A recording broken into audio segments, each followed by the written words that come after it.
We're talking in the month of May about the Sabbath practice. And actually, Kylie and I and Jake and Brant are going to kind of be rolling back and forth between venues in the month of May to talk about the different aspects of Sabbath. Stop, rest, delight, and worship. And I get to talk about stop because let me tell you something, I am all about stopping. Stopping is my jam. T.S. Eliot once wrote a poem called The Wasteland, and nobody knows what the poem The Wasteland is, but most people know the first line of the poem, The Wasteland. The first line is, April is the cruelest month.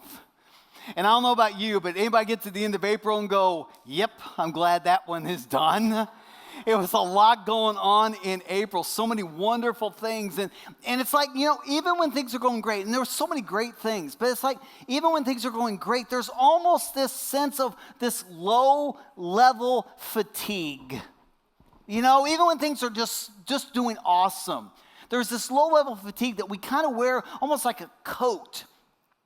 Do you ever wish you could stop? No, Tracy, I have no interest in stopping. I just want to ride the hamster wheel every day of my life until I die.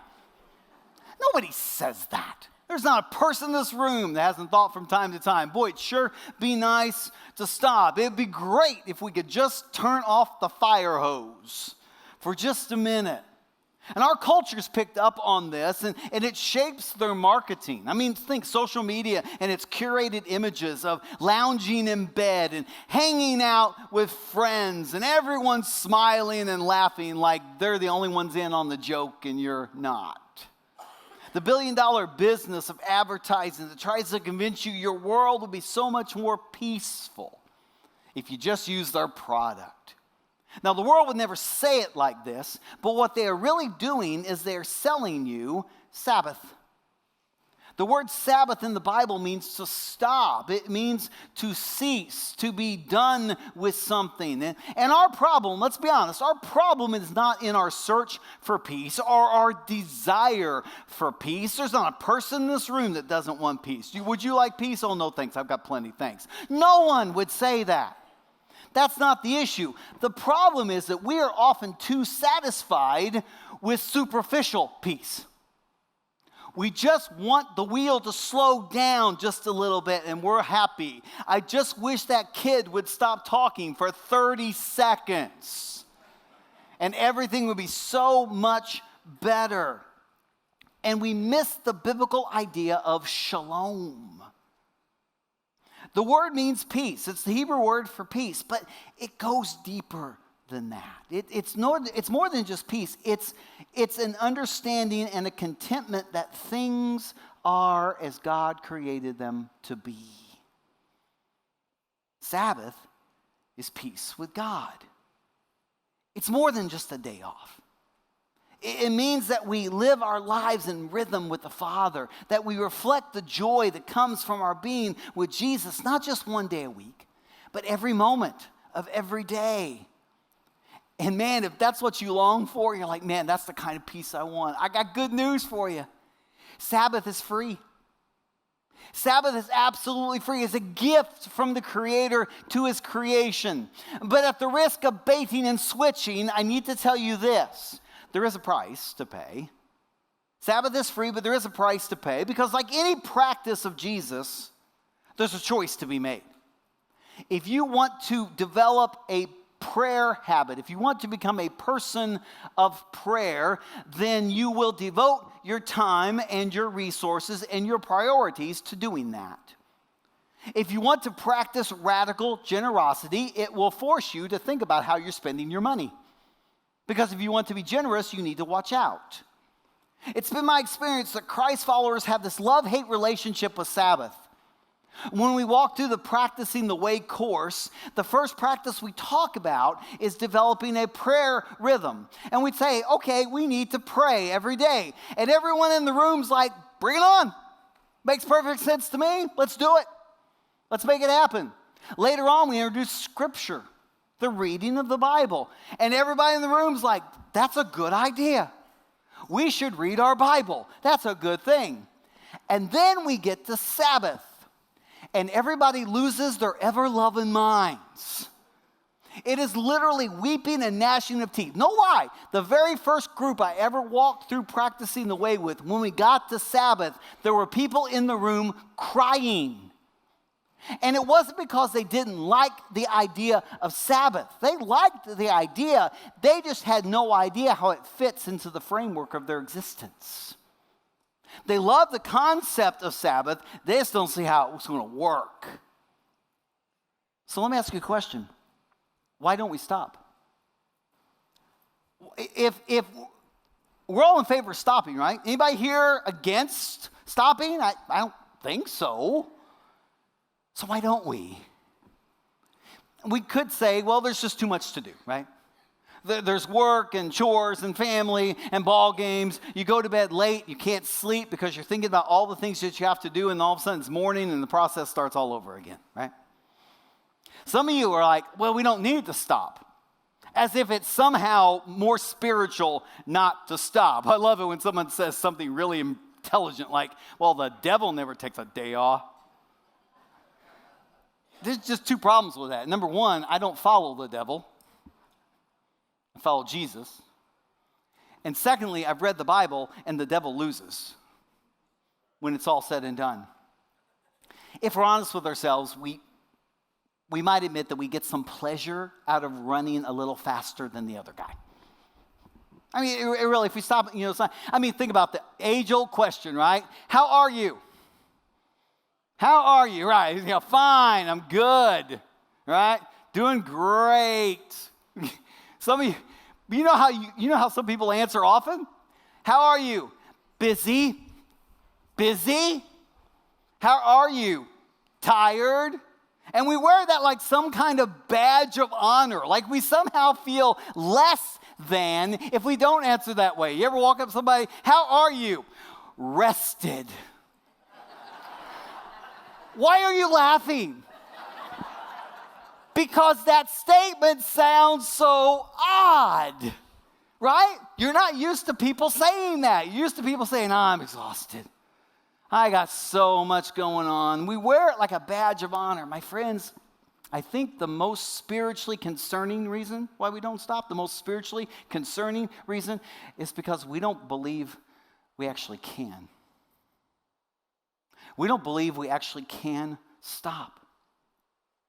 For some of us, our identity is found in what we do. We must accomplish whatever accomplish means. We must accomplish to be valuable to ourselves, to those we love, and to God.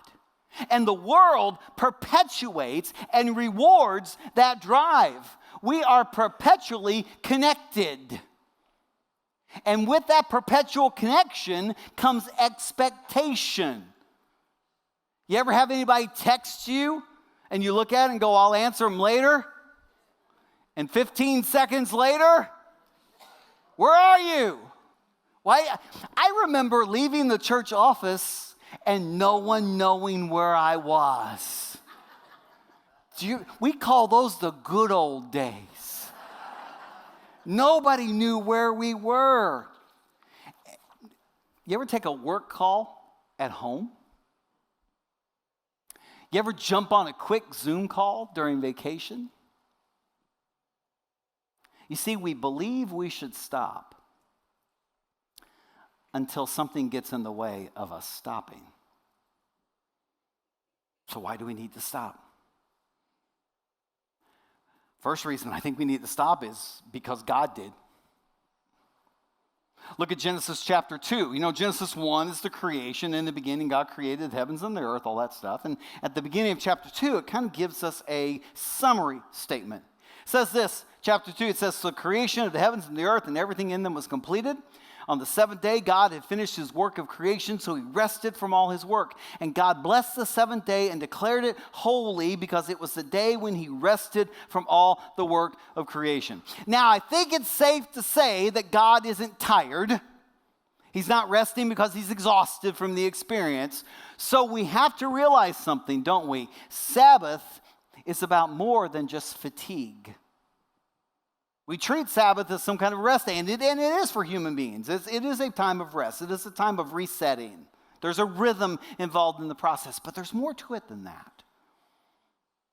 I read in Exodus chapter 31, the text I thought you might want to hear. It's starting in verse 16 of Exodus 31. It says, "The people of Israel must keep the Sabbath day by observing it from generation to generation. This is the covenant expectation obligation for all time. It is a permanent sign of my covenant with the people of Israel. For in 6 days the Lord made heaven on earth, but on the seventh day he stopped working and was," what? "Refreshed." Like, what does that mean? What does that mean? I mean, is God tired? Did he do a Tracy and go home and take a nap on Sunday afternoon to celebrate all that he's done? No, I don't think so. There's more to it than that. Why is God stopping, and why is he refreshed? The word refreshed in this text is where we get the Hebrew word for soul.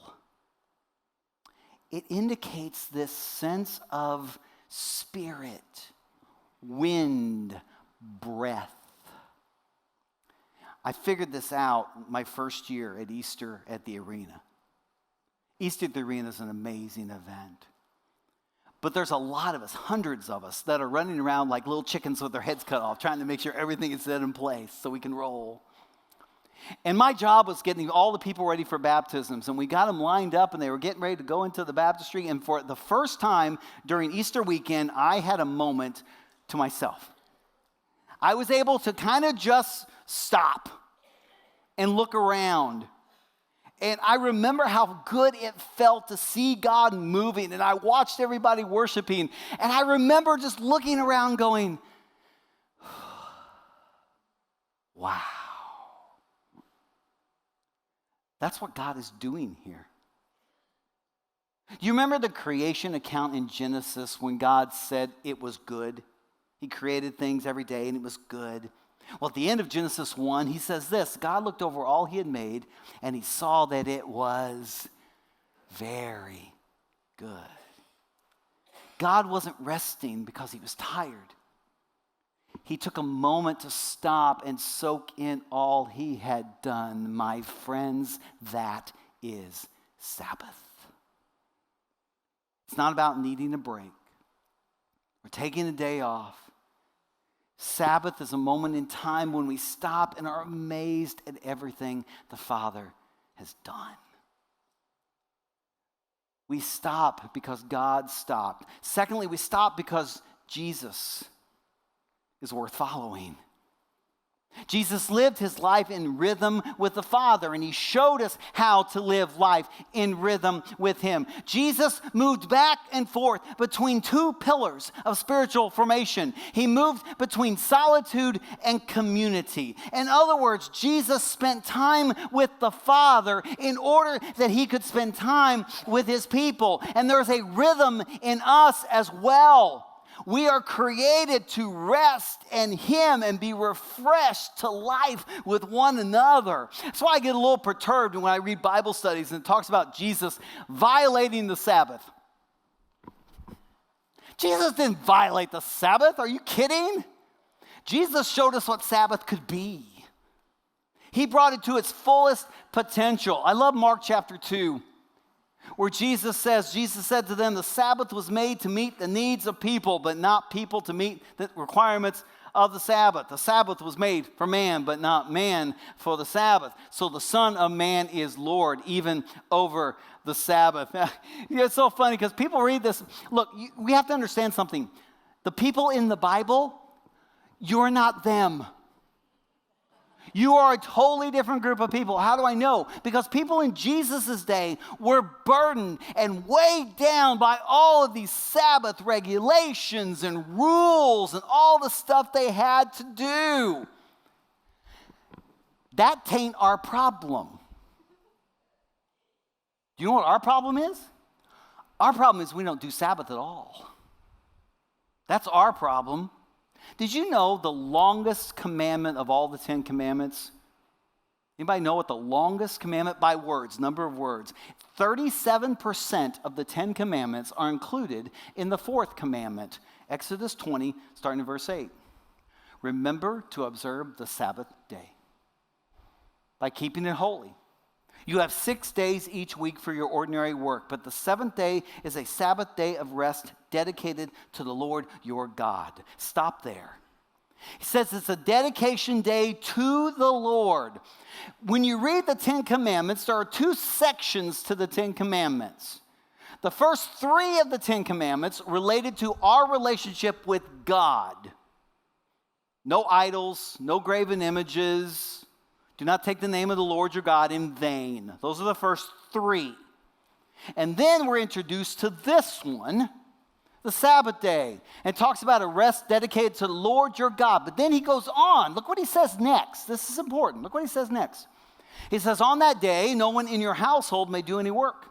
This includes you, your sons and daughters, your male and female servants, your livestock, and any foreigners living among you. For in 6 days the Lord made the heavens, the earth, the sea, and everything in them, but on the seventh day he rested. That is why the Lord blessed the Sabbath day and set it apart as holy. Why did the Lord bless the Sabbath day and set it apart as holy? So that we could live in rhythm with him and with one another. So we could move back and forth. The Sabbath commandment is the middle of the sandwich between the 2 sections. The first 3 dealing with our relationship with God. The other commandments that come after it are all about our relationship with other people. Honor your father and mother. Do not murder. Do not commit adultery. Do not steal. Do not lie. Do not covet. Those are all relationship issues with other people. The 10 Commandments introduces and Jesus fulfills the role of Sabbath. Sabbath is a bridge, a point of connection between God and people.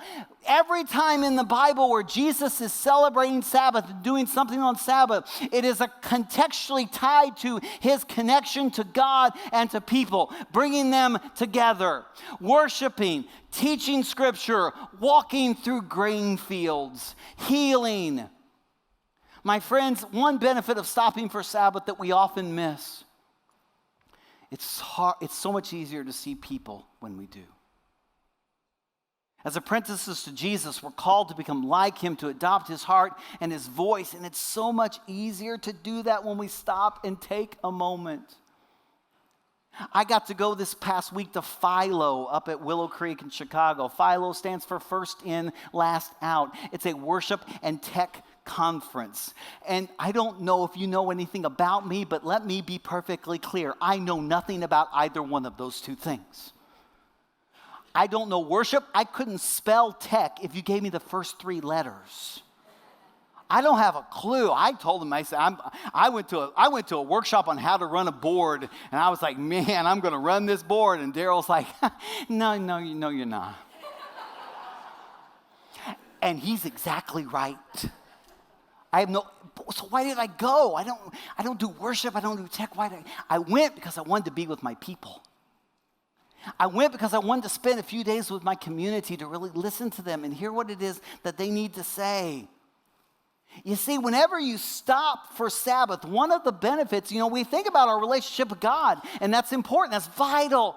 But one of the things Sabbath does is it gives us a moment to stop and look around at the people around us, just like Jesus did.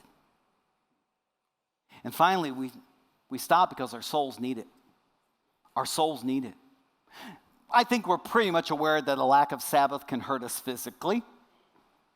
50% of people my age get less than 6 hours of sleep a night. 50%. Less than 50% of adults, period, get the recommended amount of minimum intensity moderate exercise each week. Which, by the way, in case you're curious, CDC says is 150 minutes a week. Do we even want to talk about our diet? Okay, let's move on.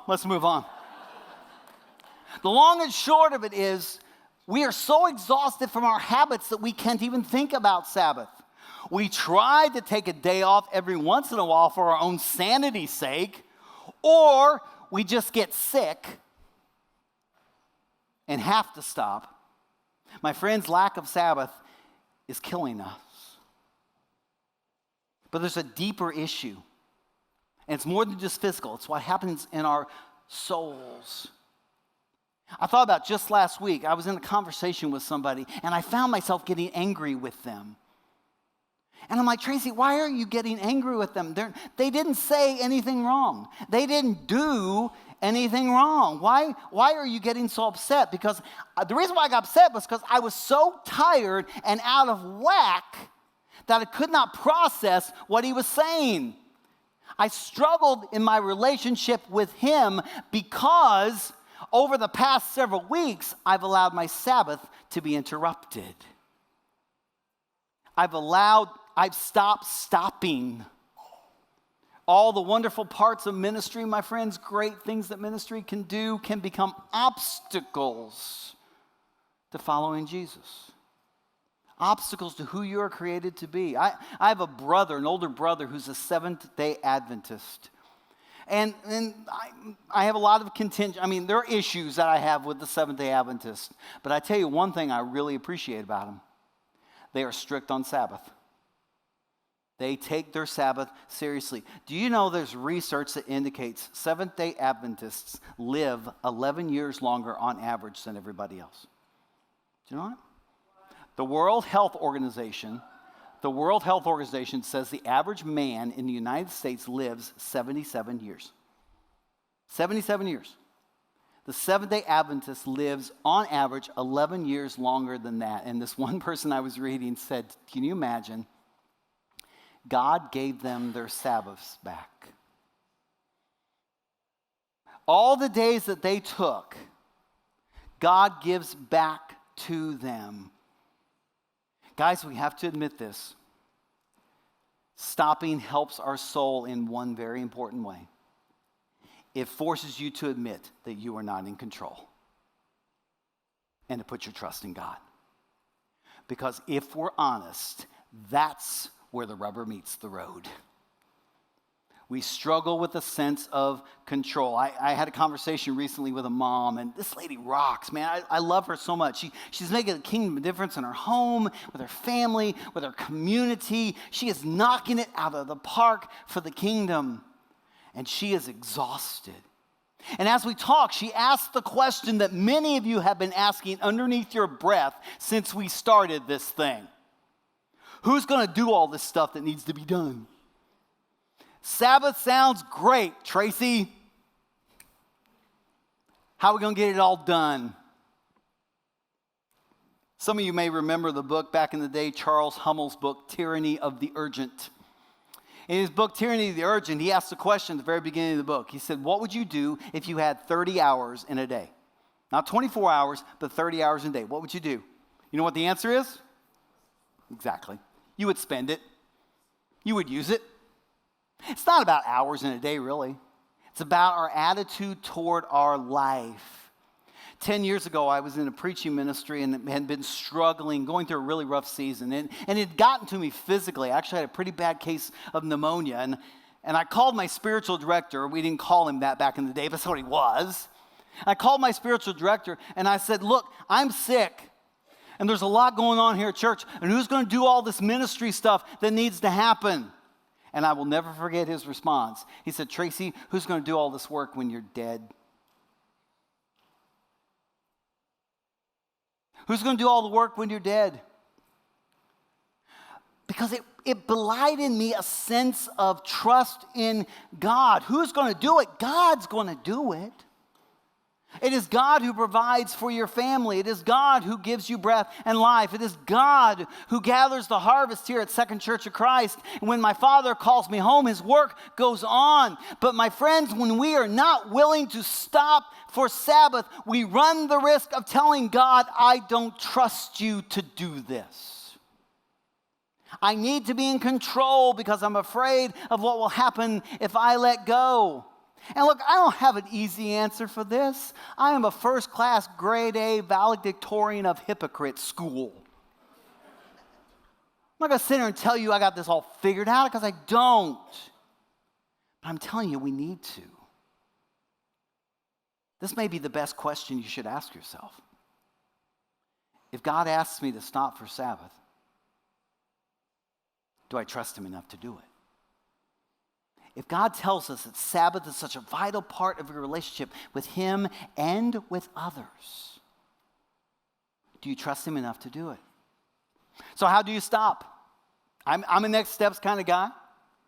And some of the folks at Practicing the Way have some tips, and I like those tips. I think they're worth considering. Because some of you are looking at me like going, you're precious, Tracy, ain't going to happen. How do you stop? Begin here. Start small. Start small. Some of you are like, wait a minute, Tracy, Sabbath is 24 hours, right? Sunset to sunset, right? Friday, Saturday. How's that going to work? You have to remember the Sabbath was made for you, not you for the Sabbath. The importance of Sabbath is to be with Jesus, to become like him. So if 24 hours is too much, start with 12. Start with 6. Start with 3. Worship with your family. I know several people that are doing this. Worship with your family on Sunday morning and then go spend a few hours together to be one-on-one with God and your family and community and Sabbath rest. Over the next couple weeks, Jake and Brant are going to be with us, and we're going to talk about some of the way this looks in terms of our life, but maybe begin there. Secondly, think subtraction, not addition. Think subtraction, not addition. Do not go home and add Sabbath to your schedule.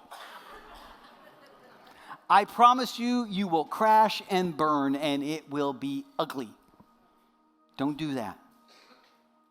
Go back to the Sunday afternoon idea again. Make a rule of life for this. Say, our family will gather for a few hours on Sunday afternoon. We will prepare a meal ahead of time. There will be no projects that we work on, no honeydews that need to be done during that stretch. None of these to distract, no phones. I know I take Sabbath on Friday because I work weekends. And on Friday, Lori and I will be sitting at the table with Hannah enjoying a meal together, and I'll pull my phone out. And I'll hear in the distance, ahem, ahem. Tracy, stop. Remember that you get out what you put into it. Dive in as much as you can. I mean, you could stick your toe in the water and you can jump into the water. One of those is swimming. The other is not. Make an investment. You have to say no sometimes. Sabbath is one of the hardest practices because it forces you to say no, oftentimes to the people you love the most.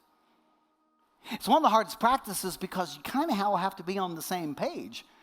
That's what my wife Lori and I are learning with Hannah. My daughter Hannah does not grasp Sabbath. She doesn't. So we look at each other and go, what does this look like for us? And you have to do that as well. Remember the J curve. Remember the J curve. You know what J looks like? I'll do it backwards so you can see it, right? Okay? Whenever you start something new, whenever you start a new practice, especially as you go through, and when you begin the practice, it gets hard. When you start to do it early on, and guys, my friends, don't quit. Most people, when it gets hard, you start trying to do Sabbath, and you're like, man, this is really, really hard. My wife and I have been doing it for 2 years now. 2 years, and we're just now starting to sort of maybe kind of get it. 2 years later.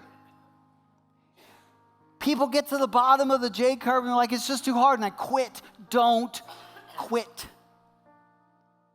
Take time for Sabbath rest. And I'm telling you something, as somebody who's experienced it for myself, I genuinely miss it. I look forward to it. I get excited about it. I prepare for it. During the week, right? To get all the stuff done that needs to be done. Sometimes it makes the 6 days a little crazier. But the 7th day is so much more beautiful as a result. And finally, there is no formation without repetition. Don't stop. Remember our definition of discipleship. We've said it before. Discipleship is a lifelong process. It's a journey that will take you the rest of your life. I tried Sabbath for 3 weeks, Tracy. It didn't work.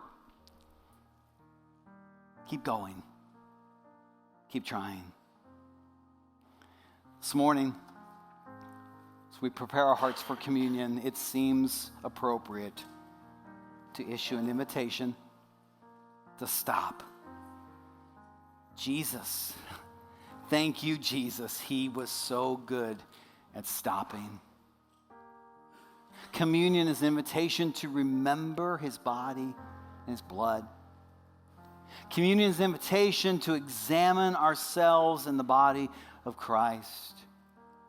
Communion is a proclamation of the hope and the joy to come. But first and foremost, it is an invitation to stop. Take the element in your hands and take a moment right where you are to stop and see the Father and what he's done for us. We'll take communion together in just a moment. Take a moment and stop.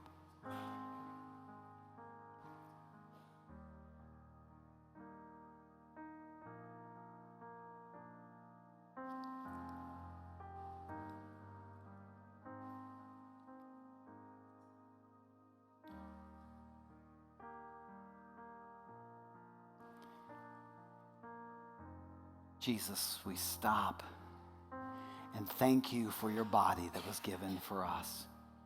We do this together in remembrance of you.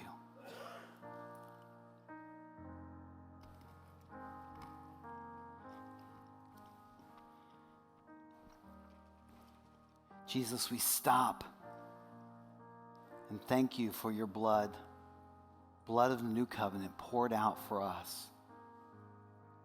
We do this together in remembrance of you.